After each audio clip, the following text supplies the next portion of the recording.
സംസ്ഥാനത്ത് അക്യുപങ്ചർ ചികിത്സ നടത്തി ആളുകൾ മരിച്ചു വീഴുമ്പോഴും പ്രാക്ടീസിംഗ് തുടർന്ന് ചികിത്സകർ. കോഴിക്കോട് കുറ്റ്യാടിയിൽ ക്യാൻസർ മൂർച്ഛിച്ച് മരിച്ച ഹാജരെ ഓർമ്മയില്ലേ?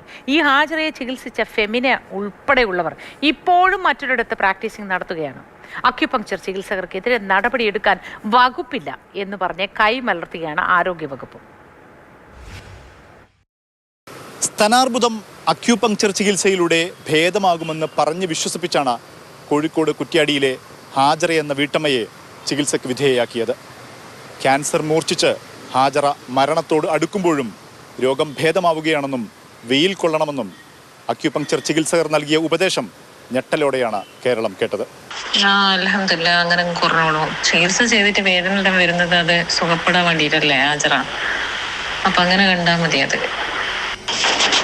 അത് വലിയൊരു ടോക്സിൻ തന്നെയാണ് ആ ഭാഗത്ത് അടിഞ്ഞു കൂടിയിട്ടുള്ള. ഞങ്ങൾക്ക് മനസ്സിലാകുന്നുണ്ടല്ലോ.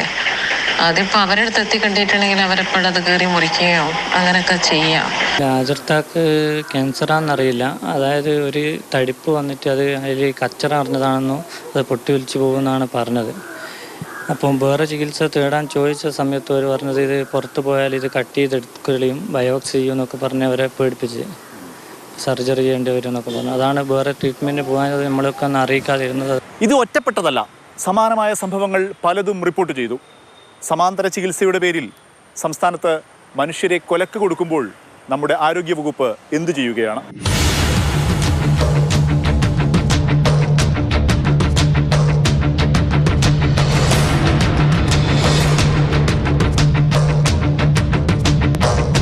ഹാജറയെ ചികിത്സിച്ച കുറ്റ്യാടിയിലെ അക്യുപങ്ചർ ചികിത്സാ കേന്ദ്രം കുറച്ചുകാലം അടച്ചിട്ടെങ്കിലും ഇപ്പോൾ വീണ്ടും പ്രവർത്തനം തുടങ്ങി.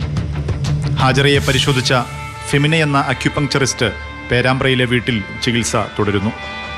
ചികിത്സയ്ക്കിടെ മരണം സ്വാഭാവികമെന്ന് പ്രതികരിക്കാൻ അവർക്ക് ഒരു സങ്കോചവുമില്ല. കുറ്റ്യാടി ഞാൻ തിങ്കളാഴ്ച മുതലുണ്ടായി. ഞാൻ പുറത്തേനും ഉണ്ടായത്, വിദേശത്ത്. ഞാൻ വന്നിട്ട് നാട്ടില് തിങ്കളാഴ്ച മുതലുണ്ടാവും. പ്രശ്നം ഉണ്ടായിരുന്നല്ലോ, ഒരു ആളുടെ മരണം. കുറച്ച് പ്രശ്നം ഉണ്ടായിട്ടായിരുന്നു.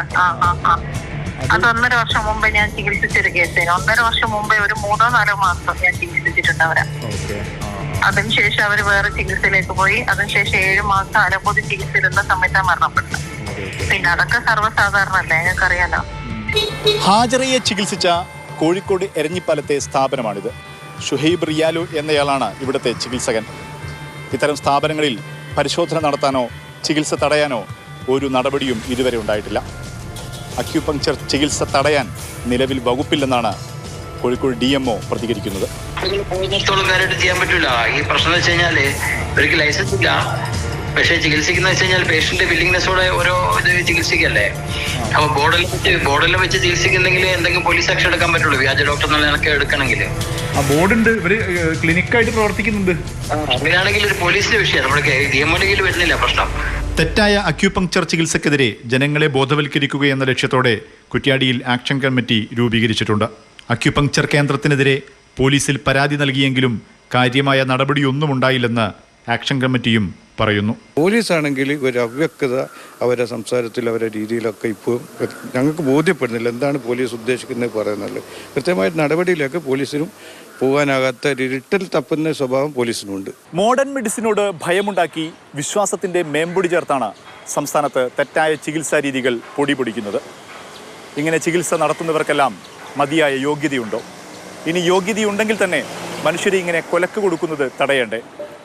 ആരോഗ്യവകുപ്പ് ഇങ്ങനെ കൈമലർത്തുകയാണെങ്കിൽ ആരോഗ്യരംഗത്ത് കേരളം കൈവരിച്ച പുരോഗതി ഒരു പഴങ്കഥ മാത്രമായി മാറും.